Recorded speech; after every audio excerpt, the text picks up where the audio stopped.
Continuing now with our reportage on the Arizona mass murders. As we pointed out in the Talking Points memo, political rhetoric often uses military terms, holding your fire, search and destroy, that kind of thing. As some responsible journalists have pointed out, every party has used those metaphors. But Illinois Senator Dick Durbin doesn't seem to get that. The phrase "don't retreat, reload," putting crosshairs on congressional districts as targets, these sorts of things, I think, invite the kind of toxic rhetoric that can lead unstable people to believe this is an acceptable response. All right, I'm talking directly to you now, Senator Durbin, all right? Talking directly to the senator. For the record, actress Jodie Foster can lead unstable people to seek violence, as we saw in John Hinckley's attempted assassination of President Reagan. Joining us now from Los Angeles to respond, Tammy Bruce and Leslie Marshall. So, where am I going wrong here, Leslie? Well, I don't think you're going wrong necessarily, Bill. I think that the country, unfortunately, is divided again along these lines. I think you've read my opinion and certainly know my opinion. My issue is more with gun metaphors. I do agree with the congressman regarding the gun metaphors. Okay, let me stop you there. Let me stop you there. All right? You saw the Democratic Senator Joe Manchin take an actual gun and shoot it into Obamacare. All right? Did you at that time express outrage, Leslie? On my radio show, yes, I did. You did. We have tape. All right. Yes. So you did express outrage. Okay. So yes. Therefore, you have credibility to go on. So you say Thank you. no gun or military metaphors should be used in campaigns. Is that what you're suggesting? Yes, and I'll tell you why. When you have somebody who has a screw or two or more loose, we really don't know what's going to push them over the edge. I feel that all of us on radio, television, and in politics, left or right, have a responsibility when we have a microphone and cameras rolling to be very clear that never, never, never can anyone resort to violence when we have a different ideological But the military opinion. metaphors aren't, they're certainly not encouraging violence. Are they, Tammy? Do you see it that way? No, not at all. As you noted, a lot of things push over the mentally unstable. Look, we know now that with his meeting with Giffords in 2007, what he was upset about was the fact that she answered a question that he asked in Spanish. So if we're going to be banning things that we think pushed him over the edge, we better ban speaking Spanish. We better ban having girlfriends, because a girlfriend broke up with him. Already, we know he was abused drugs to some degree, so of course that's an issue.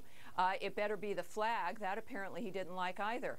The truth of the matter is, political rhetoric had nothing to do with this, as you've pointed out earlier in the program. It is true that this guy, discussion's moved. This guy wasn't ignited by any one singular happening or media or anything like that. He was just, he is a psychopath. But what Leslie says, Tammy, is that in order to be calmer, in order to bring down the level of intensity in the political debate, that we shouldn't be making the martial, the military stuff, and shouldn't be bringing in these metaphors. Do you agree or disagree?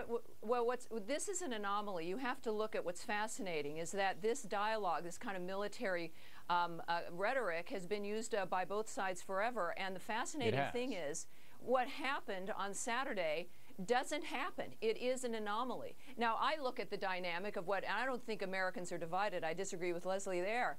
Americans, like when the Democrats used the Wellstone Memorial as a political rally, Americans rejected that as well. Americans are appalled at what is happening here. I don't know about that. I hope they are, but I'm not sure I've heard from both sides. Oh, well, yeah, I know, but your audience, look, I hope you guys are right. I'm not so sure. Now, Leslie, let me get back to you.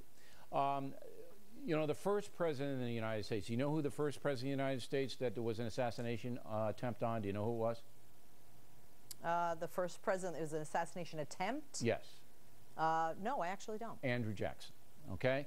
And there was no media, another one. It was just a crazy guy. It was a crazy guy, okay? And Jackson, the macho man that he was, didn't even press charges, even though he got hurt, all right? This is not going to stop. If you ban military illusions, if you do this, if you do that, it's not going to stop, Leslie.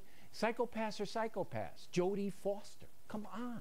You see my point here? Hey, I don't disagree. I don't disagree with you that psychopaths, and I'm not calling for a ban. Never came off my lips, my pen, my email.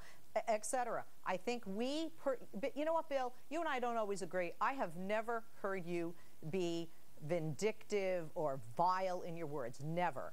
And you know that's not always the case, left or right, on television, on radio, I know or that's in not the politics. case, but I also know that what you just said, I've been accused of all day long. I'm going to give Tammy the last word. Go. Let me say, with all that's been going on, there has been an attempted political assassination here of Sarah Palin, and interestingly, she is the one person who's acted with dignity through this entire process. There is the law of unintended consequences, and if liberals think that that woman is going to be destroyed by this because of their false accusations that she's responsible, they're highlighting the difference of that woman and the fact that there is a way to carry on with dignity, and she's the one that's shown us all. Yeah, I hope we get this former governor of Alaska on this week. We're trying. All right, ladies, thanks very much. Plenty more ahead as the Factor moves along.